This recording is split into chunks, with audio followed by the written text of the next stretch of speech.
মানে কি, এমন কোন জিনিস ব্যবস্থা করবে না, এমন অনুষ্ঠানের আয়োজন করবে না, এমন পোশাক পরবে না, এমন গান গাইবে না, এমন নাটক বানাবে না যেটার দ্বারায় ব্যভিচারের কামনা বাসনা সৃষ্টি হয়। এরকম নাটক আসেনি? কথা বলতে হবে, আসেনি? এরকম গান আসেনি? এরকম কন্টেন্ট আছে। আল্লাহ বলছে ব্যভিচার করা তো দূরের কথা, এগুলোর কাছেও যাবে না, এগুলি সব হারাম।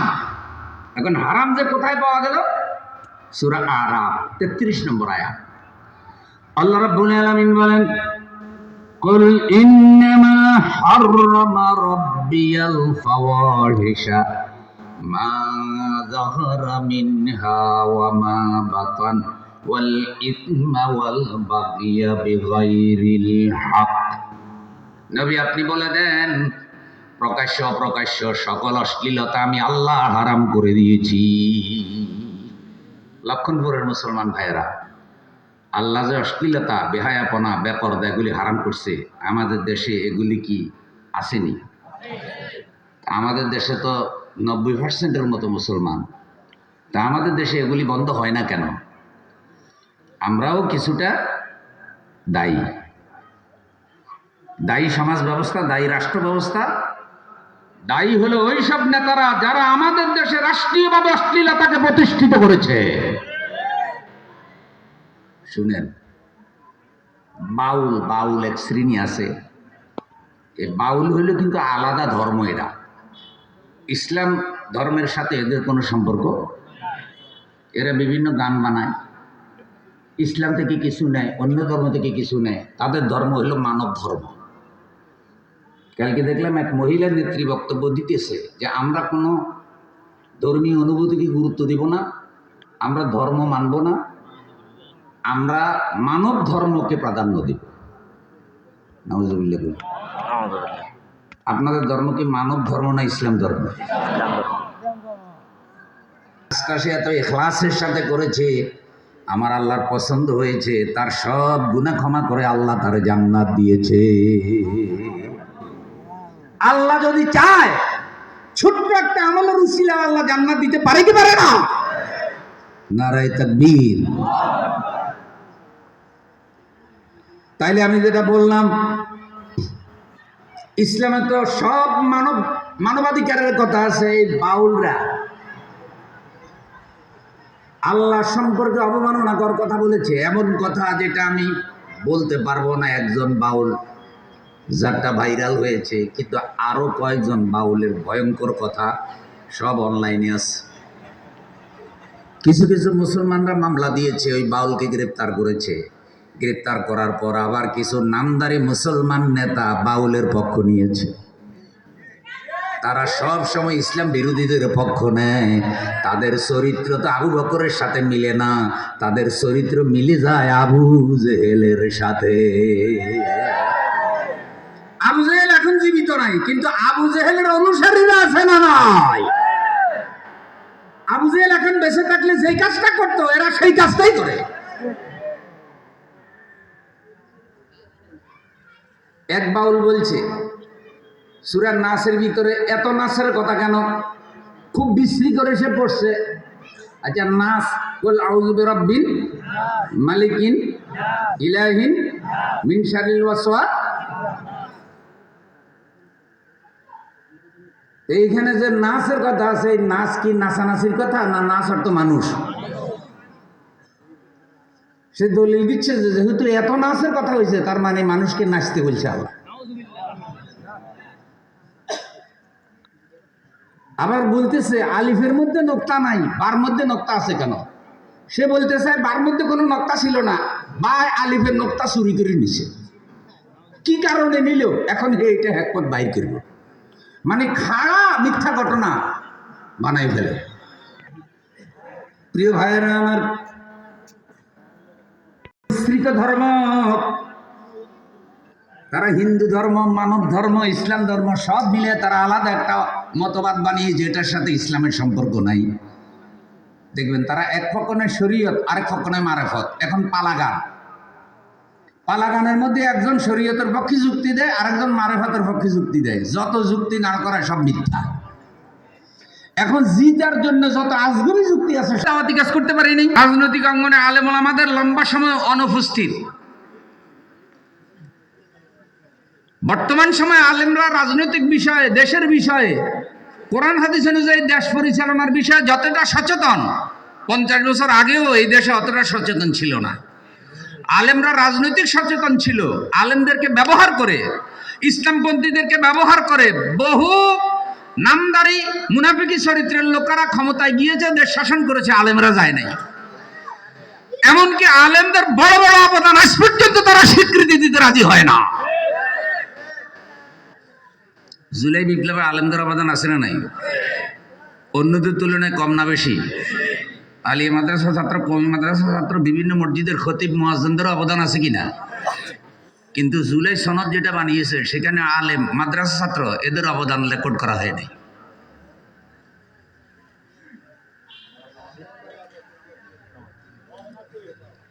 যারা এটা লিখছে তারাও তো মুসলমান, কথা বল না? কিন্তু সেখানে যদি সত্যিকারে আলেমরা থাকতো সেই নেতৃত্বে, কর্তৃত্বে, তাহলে সেখানে আলেমদের অবদানের স্বীকৃতিও কি আসত। এজন্য ভাইয়েরা আমার, উপসংহারে বলতে চাই, বড় বড় আলেমগণ ওয়াজ করেছে, তাফসীর করেছে, খেদমত করেছে, খানকা খুলেছে, তালিম তাজকিয়া দিয়েছে। বড় বড় পীর সাহেবরা দুনিয়া থেকে চলে গেছে, তারা তাদের সাধ্য অনুযায়ী দ্বীনি দায়িত্ব পালন করে গেছে। কিন্তু বর্তমান সময়ে আমাদের জাতীয় জীবনে যে গুরুত্বপূর্ণ সময় যাচ্ছে, যারা অশ্লীলতা, বেহায়াপনা এটাকে সাপোর্ট দেয়, যারা আমাদের তরুণ তরুণীদেরকে বেশরম বেহায়া বানায়, আমরা নতুন করে তাদের হাতে আর নেতৃত্ব দিতে চাই না।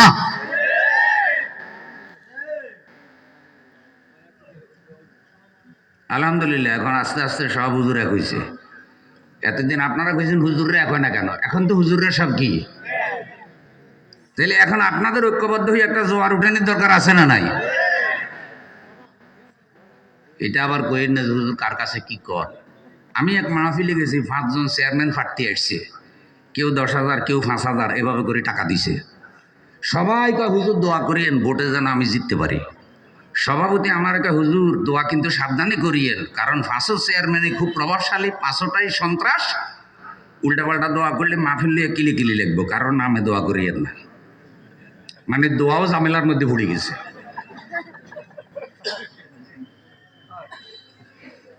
তা আমি বললাম টেনশনের কোনো কারণ নেই। শেষে দোয়া করলাম, আল্লাহ এই 5 জনেই ইউনিয়নের সেবা করতে চায়, 5 জনেই চায় মানুষের কি করতে, সেবা করতে চায় না। 5 জনেই প্রার্থী হয়েছে, 5 জনে মাহফিলে আসছে, 5 জনে টাকা দিয়েছে, 5 জনে টুপি টাপি পরে পাঞ্জাবি গায়ে দিয়ে এসছে। আল্লাহ কিন্তু চেয়ারম্যান তো ওইও একজন। তো এই 5 জনের মধ্যে যেটা বেশি আল্লাহওয়ালা, যেটা পছন্দ, যেটা পাবলিকের বেশি খেদমত করবো, চুরিদারি করবে না, আল্লাহ এমন ভালো লোকটারে তুমি চেয়ারম্যান হওয়ার তৌফিক দান করো। সভাপতি দোয়ার পরে কয় কি, খাপের কাপ মন্তাজের বাপ, দোয়া মিলছে ওয়ালা হুজুর।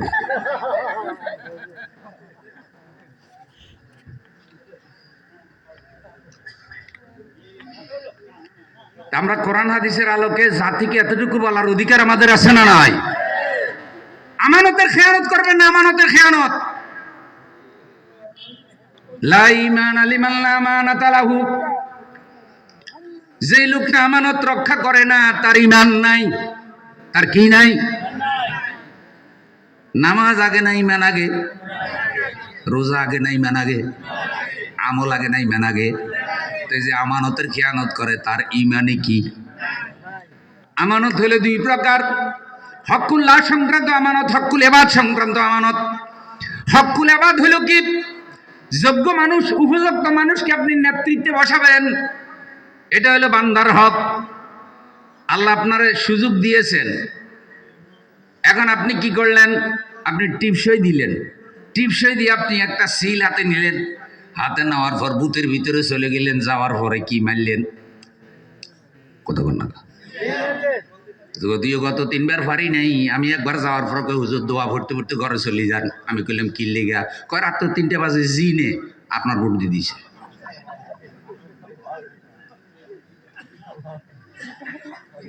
চোরাই নিজে করছে আর দোষ দেখার রহস্য করে কয় চা খাইয়ে যাক। যদি আল্লাহ এই আঙ্গুলের আমানতের খেয়ানত করাবেন না, এই হাত দিয়ে আমানতের খেয়ানত করবেন না, কোরআন পড়েন اليوم نختم على أفواههم وتكلمنا أيديهم وتشهد أرجلهم بما كانوا। সেদিন আল্লাহ মুখের উপরে মোহর করে দেবে, হাত কথা বলবে, পা সাক্ষী দেবে। তা হাত যদি কথা বলে, হাতে কি করবে, কি বলবে? হাতে তো সেই কথাগুলি বলবে যেগুলি আপনি দুনিয়াতে হাত দিয়ে করেছেন। এখন হাতে যদি বলে আল্লাহ 2000 সনে আলেম ওলামারা তোমার নাজিল করা কোরআন অনুযায়ী দেশ চালানোর জন্য এই জাতিকে ডাক দিছে, এরা ইমানদার, এরা নিজেদেরকে ইমানদার দাবি করছে, কিন্তু এরা হাত দিয়ে যে সমর্থন দিয়েছে এটা ইসলামের পক্ষে দেয়। আমি আজকে ওয়াজ কিন্তু কাফেরের সামনে করতেছি না, আমি ইমানদারের সামনে করতেছি। আপনি কোরআনের উপর ইমান আনছেন নি? অর্ধেক না পুরা? রাসূলের উপর ইমান আনছেন নি? অর্ধেক না পুরা? আল্লাহর উপর ইমান আনছেন নি? অর্ধেক না পুরা? ইমান আনলে অর্ধেক আনা যায় না, পুরা আনতে হয়। এখন কোরআনের উপরে যদি ইমান আনিয়া থাকেন, আপনি যদি বলে থাকেন অকাবিলতু জামিয়া আহকামিহি ওয়া আরকা, পড়েন অকাবিলতু, জোরে কোন কাবিলতু জামিয়া আহকামিহি ওয়া আরকানিহি। আপনাদের এলাকায় ভাবেই তো আছে কাবিলতু মানে আমি কবুল করলাম। কবুল বুঝেননি? বিয়ে শাদীর মধ্যে কবুল কয়নি, কবুল কইলেই গিট্টু লাগে। আসেন ভাই, একজন স্বামী একজন স্ত্রী, মূলে হইল কি? কবুল। কবুল যার নাই তার স্বামী স্ত্রীও কি? যখনই আপনি কবুল বলছেন তখনই একজন স্ত্রী একজন স্বামী, স্বামীর উপরে দায়িত্ব স্ত্রীর খাবার দাবার কাপড় চোপড়ের ব্যবস্থা করা, ঠিক কিনা? ও আমার বন্ধু, স্ত্রী অসুস্থ হয়েছে, ডাক্তার দেখানো। এখন স্ত্রী বৃদ্ধ বয়সে ডায়াবেটিসে আক্রান্ত হয়েছে, ডাক্তার দেখানোর পর ডাক্তার বলছে দামি ইনসুলিন লাগবে, দামি ইনসুলিন। 2 বার 3 বার ধরেন কিনছে, কিনার পরে স্ত্রীর কয় কি তোমার ইনসুলিন তুমি কিনো। আমি কবুলে না বলছি, কবুলের মধ্যে তো ইনসুলিন দেওয়ার কথা ছিল না। আমার উদাহরণটা বুঝতেছেন নি ভাই? এটা বুঝানোর জন্য বলা। আচ্ছা কোন তো কবুলের মধ্যে ইনসুলিন আসেনি। এখন স্ত্রী বলতেছে কবুল কইছেন আপনি, ইনসুলিন দিব কেরা? কবুলের মধ্যে যে ইনসুলিন নাই সেটা কি কবুল বলার সময় আপনার মনে ছিল না? তার মানে যখনই কবুল বলছেন তখনই ওটার ভিতরে স্ত্রীর যাবতীয় দায় দায়িত্ব এসে পড়েছে। তার শিক্ষা, তার পড়ালেখা, তার সুস্থতা, তার খাবার দাবার। আমাদের দয়ার নবী বলেছেন তোমরা যেমন খাও তোমাদের স্ত্রীকে তেমন খাওয়াও, যেমন মানের ইনকাম। আইনের বিরোধিতা করার আপনার আর কোনো অধিকার নাই, করলে কোরআনের উপরে ঈমান হবে না। ভাই কথাটা বুঝে গেল নি? বুঝে দেওয়ার দায়িত্ব আমাদের, হেদায়েতের মালিক।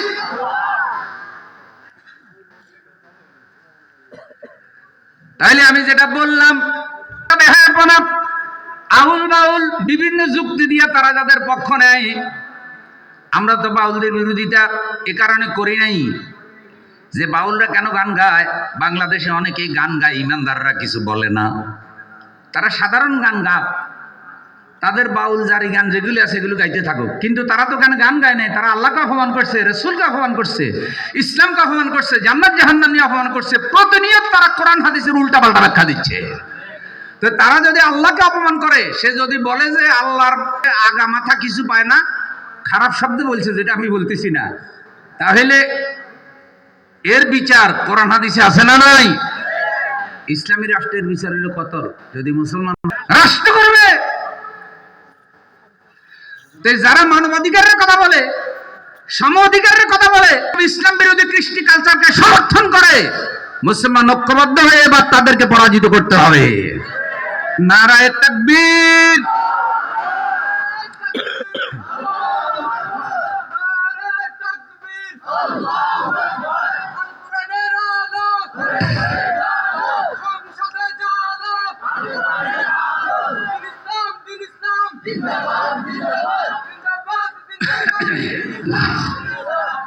এবার 2 নম্বর কথাটা বলতে চাই, সন্ত্রাস, ফিতনা, চাঁদাবাজি, দুর্নীতি থেকে আমাদের যুব সমাজকে দূরে রাখতে হবে। আর দূরে রাখার জন্য যুব সমাজের হাতে উঠিয়ে দিতে হবে কি? কোরআনে তালিম, তাজকিয়া, দরসুল কোরআন, সাপ্তাহিক তাফসীর, মাসিক তাফসীর, প্রত্যেকটা ফরজ নামাজের পরে বিভিন্ন কেন্দ্রীয় মসজিদগুলোতে একটা হাদিস পড়া। আর তরুণদেরকে শুধু একটা মাহফিল নয়, বরং সারা বছরই কোরআন হাদিসের তালিম তাজকিয়ার মধ্যে নিয়ে আসা লাগবে। ভাই, রাসূল সাল্লাল্লাহু আলাইহি সাল্লামের কি কর্মসূচি ছিল? রাসূল সাল্লাল্লাহু আলাইহি সাল্লামের কর্মসূচি ছিল ইউআল্লিমুহুমুল কিতাবা ওয়াল হিকমাতা ওয়া ইউযাক্কিহিম। তিনি তার উপরে যারা ঈমান আনত তাদের কি আল্লাহর কালামের তালিম দিতেন, হিকমা শিক্ষা দিতেন, আল্লাহর কালাম তাদের কাছে তেলাওয়াত করতেন, তাদের আত্মাকে পবিত্র করতেন, নফসকে পবিত্র করতেন। এটা ছিল রাসূলের কর্মসূচি। আর আমরা আমাদের তরুণ যুবক যুবতী রাসূলের উম্মতদেরকে কোরআন থেকে বিচ্ছিন্ন করে ফেলেছি। অনেক মুসলমানের ঘরে এখন আর কোরআন তেলাওয়াত হয় না। ফজরের পরে ঘরে কোরআন তেলাওয়াত করার দরকার আছে না নাই? আমার বোনদের কাছে অনুরোধ, ফজরের পরে কিছুক্ষণ তেলাওয়াত করুন। ভাইদের কাছে অনুরোধ, মসজিদে তেলাওয়াত করুন, মসজিদ থেকে বাসায় গিয়ে কিছুক্ষণ তেলাওয়াত করুন। যেখানে কোরআনের তালিম হয়, কোরআন তেলাওয়াত হয়, আল্লাহর আরশে আজিম থেকে ওই ঘরের উপরে রহমত নাযিল হয়। আল জাহিরু বিল কোরআন কাল জাহিরি বিস সাদাকা ওয়াল মুসিররু বিল কোরআন কাল মুসিররি বিস সাদাকা। যারা প্রকাশ্য কোরআন পড়ে তারা যেন প্রকাশ্য আল্লাহর রাস্তায় দান সদকা করে, যারা গোপনে গোপনে কোরআন পড়ে তারা যেন গোপনে গোপনে আল্লাহর রাস্তায় দান সদকা করে। ইনশাআল্লাহ আমরা প্রতিদিন একটা আয়াত করে পড়তে পারবো তো? আমি যুবকদেরকে বলি, তরুণদেরকে বলি, শুধু স্লোগান নয়, বরং কোরআনের রঙে নিজেকে রঙিন করা, কোরআনের এলেমের আলোকে নিজের আত্মাকে আলোকিত করা। তবেই তরুণরা হাসান হুসাইনের মতো চরিত্রবান হবে, ইউসুফ আলাইহিস সালামের মতো চরিত্রবান হবে। দর্শন থাকবে না, খুনাখুনি থাকবে না, সন্ত্রাস থাকবে না, চাঁদাবাজি। আজ এখন তো চাঁদার টাকা হালাল না হারাম? সবাই মিলে কোন? কুকুরের গোস্ত, শিয়ালের গোস্ত, শুয়োরের গোস্ত।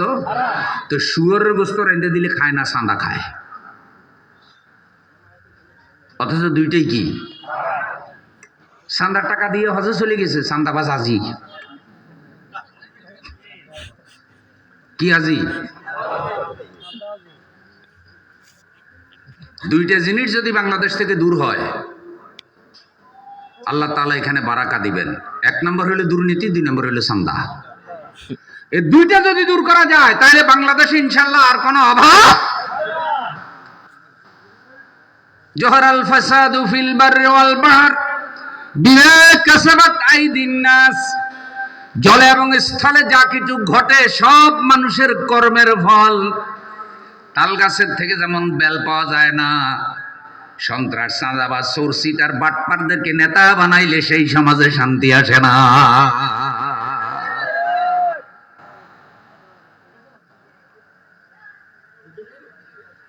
মসজিদের ইমামকে আরবিতে ইমাম বলে, বাংলায় বলে নেতা। নেতা কি আগে থাকে না পিছে থাকে? নেতার আগে কোনো মুসল্লি দাঁড়াইলে তার নামাজ হয়নি। ইমামের আগে কেউ যদি রুকুতে যায় হবেনি। তার মানে ইমামকে অতিক্রম করা যায় না। ইমাম যেভাবে চলতে বলে সেভাবে চলা লাগে। এখন ইমাম তিনি কিভাবে হইলেন? তিনি কি গায়ের জোরে ইমাম হয়েছেন? আমরা সমর্থন দিছি, সমর্থন দিয়েছি একটা দায়িত্ব মোতাবাজ্জিহান কাবাতে শরীফাতে। এই যে সমর্থন দিলেন, এইটারই আমাদের বাংলা ভাষায় ভোট কন যায়। ভোট মানে কি? ভোট মানে কি? সমর্থন দিলেন। এখন যাই না মাত্র সমর্থন দিলেন যে একটা দায়িত্ব বেহাল ইমাম, এই ইমামকে আমি, এই লোককে ইমাম মানিয়া তার মুসল্লি হইয়া আমি তার পিছনে নামাজ পড়তেছি। আল্লাহু এখন ওনার রুকু, ওনার তেলাওয়াত, ওনার সেজদা, ওনার নামাজ সব আপনার পক্ষ থেকে আদায়। ওনার পিছনে যদি 10,000 লোক হয়, 10,000 লোকের নামাজ হবে কি হবে না?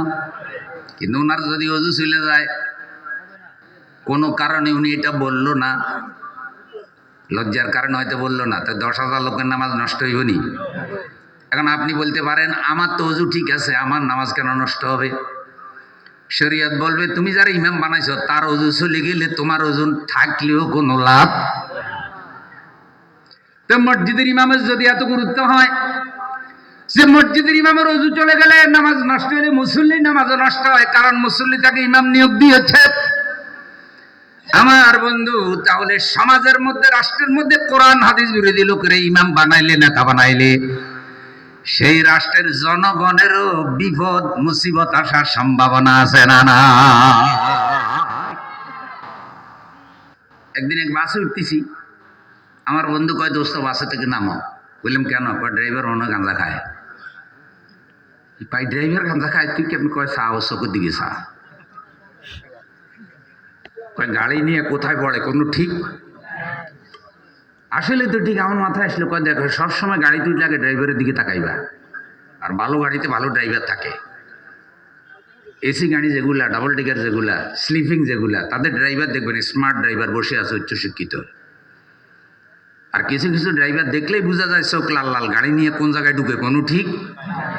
এটা গাড়ি যে ড্রাইভার, এটা যে গাড়িটারে খালে ফালায়, যাত্রী মরেনি। একটা গাঞ্জাখোর, মদখোর, কোরআন হাদিস বিরোধী বাসের ড্রাইভার যেমন গাড়ি অ্যাক্সিডেন্ট করলে যাত্রী মারা যায়, পুরা দেশটাকে যদি একটা যাত্রী বহনের সাথে, পরিবহনের সাথে তুলনা করেন, বাসের সাথে তুলনা করেন, সেই দেশের পরিচালকরা যদি, ড্রাইভাররা যদি কোরআন হাদিস বিরোধী হয়, পুরা জাতিরে নিয়ে জাহান্নামে ঢুকানোর সম্ভাবনা আছে না? না। ফেরাউন যে ডুবে মরছে, একলা মরছে না, সাঞ্জা সহ, আন্ডা বাচ্চা দলবল সহ ডুবছে তো।